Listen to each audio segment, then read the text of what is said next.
Hello everyone, welcome back to my channel. तो मैं आज के वीडियो में एक्सप्लेन करने वाली हूँ लव मैकेनिक्स के एपिसोड 10 के फाइनल पार्ट को।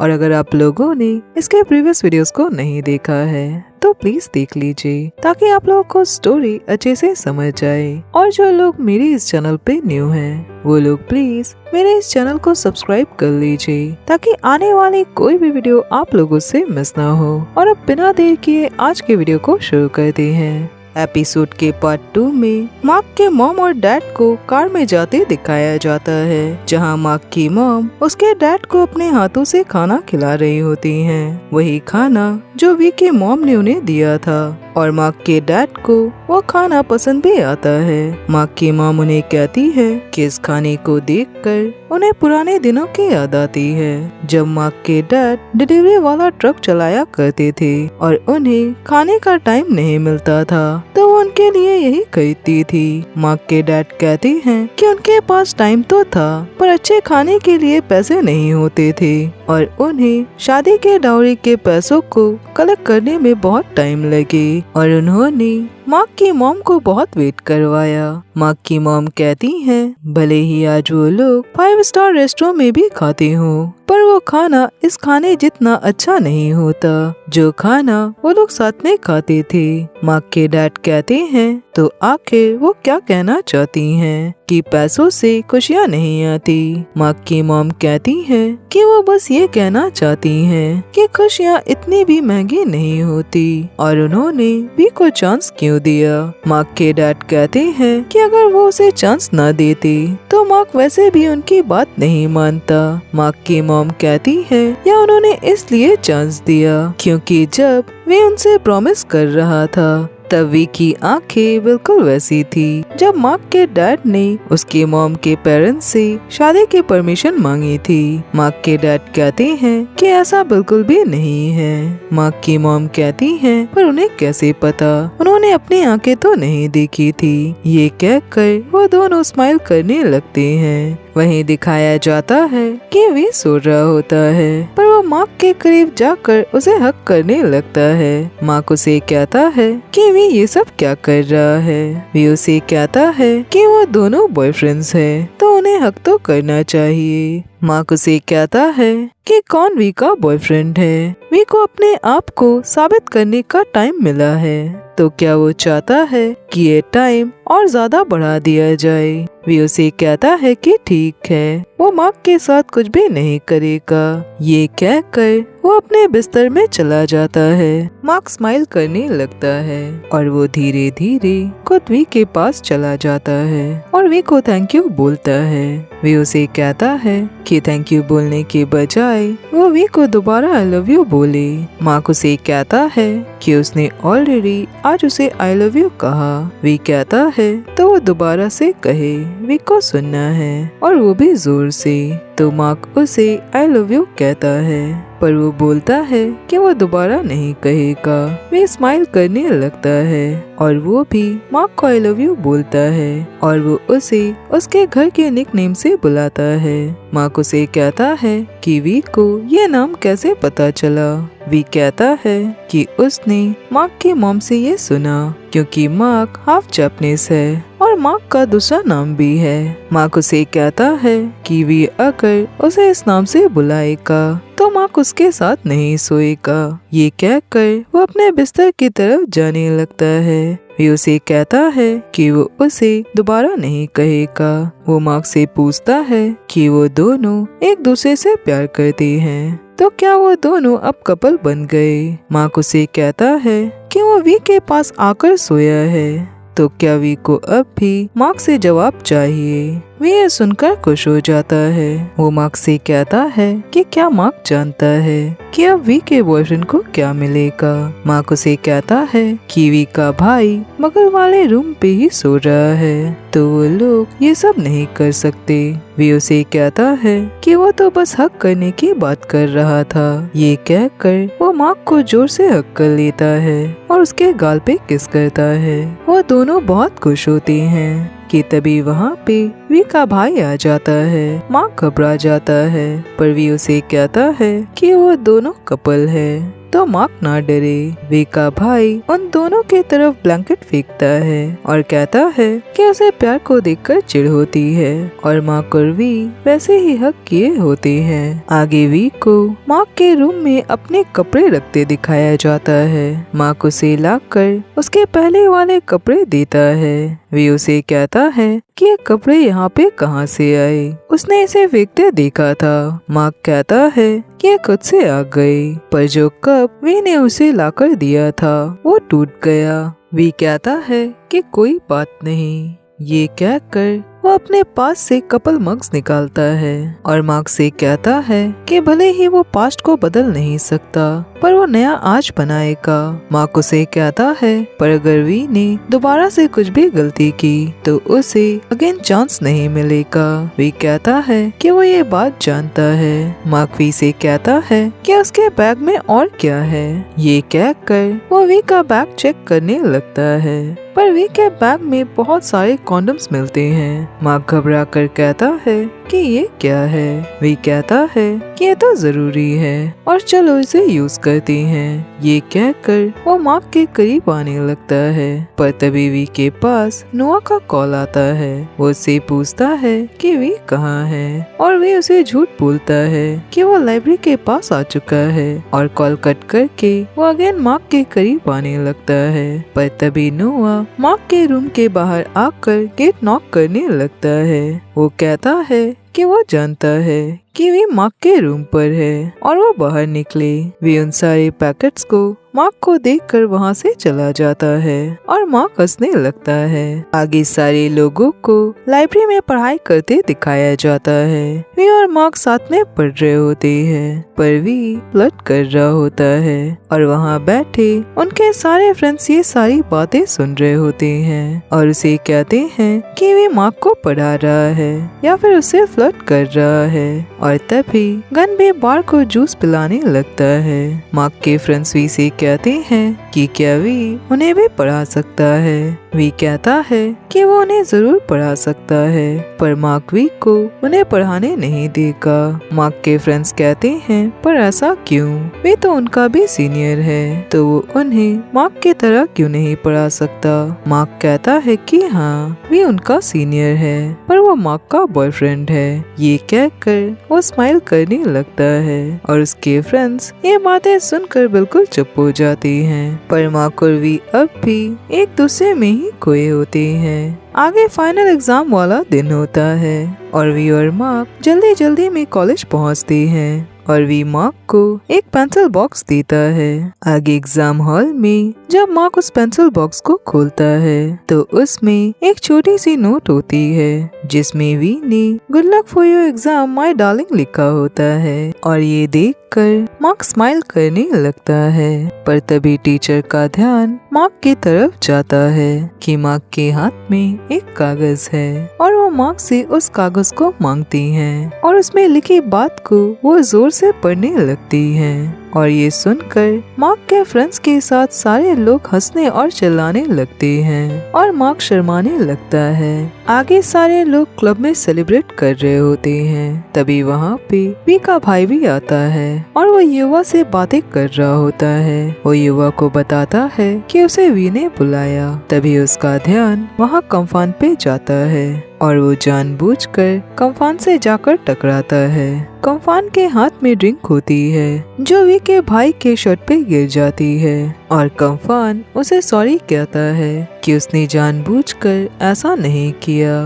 वो इसे साफ कर देगा। वी का भाई उसे देखकर स्माइल करने लगता है और उसे कहता है कि कम्फान को आज रात उसका असिस्टेंट बनना पड़ेगा। कम्फान कहता है कि वो ऐसा नहीं कर सकता, वो अपने फ्रेंड्स के साथ आया है पर वी का भाई उसे अपने साथ ले जाता है। वहीं फ्यूज के पास वही सीनियर अना आता है और वो आकर फ्यूज से बातें करने लगता है और वो दोनों अपना नंबर भी एक्सचेंज करते हैं। वहीं वी वी अपने फ्रेंड्स के साथ ड्रिंक कर रहा होता है, तभी उसके पास वहाँ दो लड़कियाँ आती हैं और वो आकर वी से कहती हैं कि क्या वी और प्लॉय का ब्रेकअप सच में हो गया। वी उन्हें कहता है कि हाँ। वो लोग वी से कहते हैं कि क्या वी उन्हें डेट कर सकता है। वी कहता है कि वो नहीं कर सकता क्योंकि उसका बॉयफ्रेंड है और जो यहाँ पे बैठा है, पर उन लड़कियों को उसकी बातों पे भरोसा नहीं होता। तो वी मार्क को उसके जगह से उठाता है और उसका हाथ पकड़ लेता है। उन लड़कियों को अब भी वी की बातों पे भरोसा नहीं होता और वो कहती हैं कि हाथ तो वो लोग भी पकड़ सकते हैं। ये कहकर वो लोग भी हाथ पकड़ लेती हैं। तो वी मार्क के गाल पे किस करता है। वी का फ्रेंड कहता है कि अगर इन लोगों को अब भी वी और मार्क पे भरोसा ना हो, ये दोनों कपल है, तो वी मार्क के लिप पे किस करे और वहाँ बैठे वी के सारे फ्रेंड्स वी को किस करने को बोलने लगते हैं। तो वी मार्क के करीब उसे किस करने के लिए आने लगता है, पर मार्क उसे पुश करता है और वो पास के पुल में गिर जाता है। सारे लोग हंसने लगते हैं। आगे मार्क वॉशरूम की तरफ जा रहा होता है और जहाँ पे वही दो लड़कियाँ बैठी होती हैं, वो मार्क और वी के बारे में बुरी बातें कर रही होती हैं कि वी को मार्क के अलावा अब कोई और नाम याद भी नहीं रहा, पर मार्क ही प्लॉय और वी के बीच आया था और जिस वजह से उन दोनों का ब्रेकअप हो गया। मार्क और वी का रिलेशनशिप ज्यादा दिन तक नहीं रहेगा और इन दोनों का ब्रेकअप हो जाएगा। वी जल्द ही किसी और को डेट भी करने लगेगा और ऐसा नहीं लगता कि वी हमेशा मार्क के साथ ही रहेगा। ये सब सुनकर मार्क को बहुत बुरा लगता है। वो उन दोनों के पास से गुजरता है और वो लड़कियाँ उसे देखकर वहाँ से भाग जाती हैं। आगे मार्क और वी को रूम पे दिखाया जाता है। वी मार्क से कहता है कि क्या वो कॉलेज की छुट्टियों में अपने घर जाने वाला है। मार्क उसे कहता है कि नहीं। फ्यूज ने उससे कहा कि वो इंजीनियरिंग कैंपस में ट्यूशन देने चले और क्या वी अपने घर जाएगा। वी उसे कहता है कि अगर उसका बॉयफ्रेंड यहाँ रहेगा तो वो भी उसके साथ रहेगा। मार्क उदास होकर कहता है पर वो लोग पूरे सेमेस्टर में साथ में थे, क्या वी बोर नहीं हुआ। वी उसे कहता है कि हाँ वो बहुत बोर हुआ कि वो अपने आप को मार्क को प्यार करने से रोक नहीं पाता। मार्क उसे कहता है कि वो सीरियस है और मार्क को सच में जानना है। वी स्माइल करके कहता है कि वो कभी भी मार्क से बोर नहीं हो सकता क्योंकि मार्क बहुत डिलीशियस लगता है। ये कहकर वो मार्क को किस करने लगता है, पर तभी उसे अचानक से चीख आ जाती है और इसके बाद वो अगेन मार्क को किस करने आता है, पर मार्क उसे रोकता है और उसे कहता है कि वो पहले ठीक हो जाए और ठीक होने के बाद वो लोग बाद में किस करेंगे। मार्क कहीं भी नहीं जा रहा और वो यही है। वे अपना मुंह फुलाने लगता है और मार्क उसके फेस पे टॉवल डाल देता है। आगे रात में दोनों साथ में सोए होते हैं। तभी वी के पास किसी का कॉल आता है और वी बाहर जाकर कॉल में बातें करने लगता है। मार्क नींद से जग जाता है और वो ये सब देखता है। कॉल कट करने के बाद वे वापस से रूम में आता है और वो देखता है कि मार्क नींद से जग गया। मार्क उसे पूछता है कि उसे इतनी रात गए किसने कॉल किया था। वे उसे बताता है कि उसके पास नुआ का कॉल आया था और वो उसे वॉलंटियर कैंप ज्वाइन करने को कह रहा है, तो अब से वे रोज रात देर से आएगा। लेट नाइट उसकी मीटिंग रहेगी तो मार्क सो जाया करे। ये कहकर वो मार्क को हक करता है, पर मार्क अब भी उदास होता है।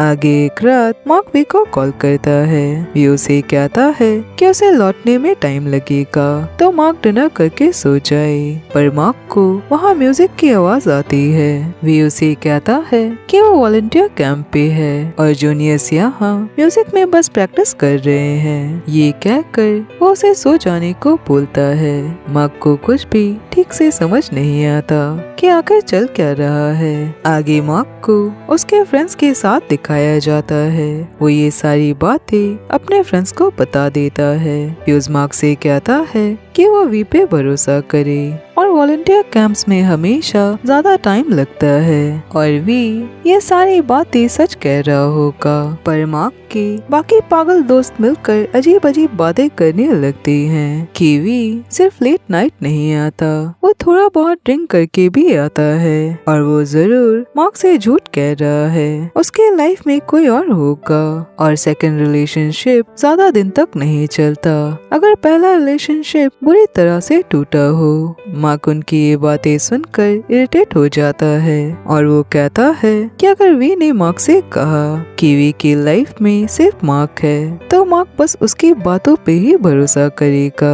ये सुनकर उसके फ्रेंड्स चुप हो जाते हैं। ऐसे ही एक शाम वे वॉलंटियर मीटिंग के लिए निकलता है और मार्क उसका पीछा करने लगता है। वो उसके पीछे एक क्लब के पास पहुंचता है और वहां वो छुप कर वे को देखने लगता है, पर वो वहां वी को काम करता देखता है और मार्क को वहां क्लब के ओनर मिलती हैं। वो मार्क को बताती हैं कि वे यहीं पे काम करता है और वी ने उन्हें कहा कि वी को अपना फ्यूचर बनाना है। ये सारी बातें सुनकर और वी को वहाँ ऐसे काम करता देखकर मार्क बहुत खुश हो जाता है। वो बहुत इमोशनल होता है। वो घर जल्दी जाकर वी के लिए मिल्क गर्म करता है और तभी वी घर वापस आता है। वो मार्क से कहता है कि क्या मार्क नहीं सोया। मार्क उसे कहता है कि नहीं और वो वी को गर्म मिल्क देता है। वो वी से पूछता है कि क्या वी थक गया। वी उसे कहता है कि हाँ थोड़ा सा, पर मार्क उसे इतने अच्छे से ट्रीट क्यों कर रहा है। मार्क उसे कहता है कि क्यों, क्या वी को पसंद नहीं आया। वी स्माइल करने लगता है। वो मार्क से पूछता है कि क्या वो सैटरडे को फ्री है। उसे मार्क को कुछ दिखाना है। आगे सैटरडे वाली रात होती है जहाँ वी मार्क की आंखें बंद करके उसे छत पे ले जाता है और जहाँ उसने डिनर अरेंज किया होता है और उस जगह को काफी अच्छे से डेकोरेट किया होता है। मार्क ये सब देखकर इम्प्रेस होता है। वी मार्क से कहता है कि उसने और मार्क ने कभी भी साथ में अच्छे से डिनर नहीं किया, तो वो मार्क के साथ अच्छे से डिनर करना चाहता था। मार्क स्माइल करके कहता है कि क्या वी की लॉटरी लगी है। वी उसे कहता है कि ये सब उसी काम के पैसों से हैं, जहां मार्क वी के पीछे गया था और उसे वहां के ओनर ने पहले ही बता दिया था। मार्क उसे सॉरी कहता है। वी उसे कहता है कि अगर वो भी मार्क की जगह होता तो वो भी ऐसा ही करता जो कुछ भी मार्क ने किया। मार्क उसे कहता है तो क्या वो मार्क को उस जॉब के बारे में कभी भी बताता। वी कहता है कि हाँ, उसने सोचा था कि वो अपनी पहली सैलरी मार्क को ही देगा। ये कहकर वो अपने पास से रिंग निकालता है और मार्क से कहता है कि उसने मार्क के डैड से ये कहा था कि वो मार्क का बहुत ही अच्छे से ख्याल रखेगा। मार्क ये सब देखकर इमोशनल होने लगता है। वी मार्क को वो रिंग पहनाता है और उसे कहता है कि ये रिंग महंगी नहीं है, पर वो अगली बार उसे महंगी रिंग लाकर देगा। मार्क इमोशनल होकर कहता है कि यही काफी है और वो उस रिंग की फोटो लेकर पोस्ट करता है, जिसे मार्क के मॉम डैड दोनों देखते हैं और वो दोनों ही खुश होने लगते हैं और वहीं मार्क रोने लगता है। वे उसे हक करता है और वो लोग साथ में खुशी खुशी डिनर करने लगते हैं। वो दोनों बहुत खुश होते हैं और हमें वो पल दिखाया जाता है जब वो दोनों एक दूसरे को बिल्कुल भी पसंद नहीं करते थे, पर धीरे धीरे वो एक दूसरे के करीब आने लगे, एक दूसरे का ख्याल रखने लगे, हर छोटी बड़ी चीज में एक दूसरे की हेल्प भी करने लगे। वी ने जाने अनजाने में अपने दिल की बातें भी मार्क से कही और उसे किस किया। उन दोनों को धीरे धीरे एक दूसरे से प्यार होने लगा। वहीं प्रेजेंट में दोनों साथ खड़े चांद की तरफ देख रहे होते हैं और मार्क ने अपना सर वी के कंधे पे रखा होता है और वो दोनों एक दूसरे को किस करने लगते हैं। इसके बाद वी मार्क से कहता है कि अब डेजर्ट का टाइम है। मार्क उसे कहता है पर डेजर्ट कहाँ है। वी उसकी तरफ देखकर कहता है कि माँ के उसका डेजर्ट है और वो बहुत डिलीशियस है। मार्क वी से कहता है कि वो लोग छत पे बहुत कम आते हैं तो उसे अभी वापस नहीं जाना। वी उसे कहता है पर वो लोग यहीं पे इंटीमेट होंगे। ये कहकर वो टेबल के सारी चीजें नीचे गिरा देता है और वो मार्क के करीब आने लगता है। मार्क उसे कहता है कि अगर यहाँ पे कोई आ गया तो फिर क्या होगा। वे उसे कहता है कि इतनी रात में यहाँ कोई भी नहीं आएगा और मार्क इतना डिलीशियस क्यों है। ये कहकर उसके नेक पे किस करने लगता है। मार्क उसे कहता है पर मार्क की एक शर्त है। ये कहकर वो जाकर वी की कॉलेज वाली शर्ट पहनकर आता है और वी से कहता है कि वो वी का सीनियर है और वो वी को शर्ट उतारने को बोलता है और वी भी उसकी बात मानने लगता है। पर मार्क उसके करीब आकर उसके नेक पे किस करने लगता है और वो दोनों वहीं पे इंटीमेट होते हैं। वी की हालत बहुत ज्यादा खराब हो जाती है पर मार्क अब भी वी के नेक पे किस कर रहा होता है और वो लोग अगेन इंटीमेट होते हैं और हैप्पी एंडिंग के साथ ये फाइनल एपिसोड यहीं पे खत्म होता है। बात करते हैं सीरीज के बारे में, जहाँ इस सीरीज में सब कुछ था। प्यार था, रोमांस था, दर्द था और जुदाई थी और साथ ही बहुत सारी जेलसी भी। पर इस सीरीज की सबसे अच्छी बात मुझे ये लगी कि दोनों ही मेन लीड्स के लाइफ में बहुत ही अच्छे फ्रेंड्स थे। वैसे फ्रेंड्स हमें बहुत मुश्किल से मिलते हैं जो हमारे साथ हर प्रॉब्लम्स में खड़े रहे और हमारा हमेशा साथ दे। जहाँ इस रिश्ते की शुरुआत एक दूसरे से दुश्मनी से हुई थी, जहाँ दोनों एक दूसरे को शुरू से ही बिल्कुल भी पसंद नहीं करते थे। और क्या किसी ने ऐसा सोचा होगा कि दो दुश्मन एंड में आते आते एक दूसरे के लाइफ पार्टनर बन जाएंगे। पर इस सीरीज में ऐसा हुआ और दोनों ने साथ में हर तरह के पल देखे, चाहे वो खुशियों वाले पल हो या फिर बुरे पलों को। पर दोनों ने खुशियों वाले पल को काफी कम देखा और दोनों के लाइफ में हमेशा प्रॉब्लम से होते रहते थे। और जहाँ इस सीरीज में फैमिली इश्यूज भी दिखाए गए, जहाँ मार्क के डैड को इनके रिश्ते से प्रॉब्लम था। प्रॉब्लम जेंडर को लेकर नहीं थी, पर यहाँ बात इस चीज की थी कि बस प्यार से जिंदगी नहीं चलती। पर इस सीरीज की एंडिंग इसके प्रीवियस वर्जन से बहुत ज्यादा अच्छी थी, जहाँ इस सीरीज को बहुत ही अच्छी तरह से बनाया गया। पर सैडली इस सीरीज का कोई भी सीजन 2 नहीं आएगा, क्योंकि ये सीरीज काफी अच्छी तरह से खत्म की गई है। पर लव मैकेनिक और मार्क और वी हमेशा हमारे दिल में रहेंगे। और इसी के साथ ही मैं इस वीडियो को यहीं पे खत्म करती हूँ और आज के लिए बस इतना ही। और अब मैं मिलूंगी नेक्स्ट वीडियो में, तब तक अपना ख्याल रखिए।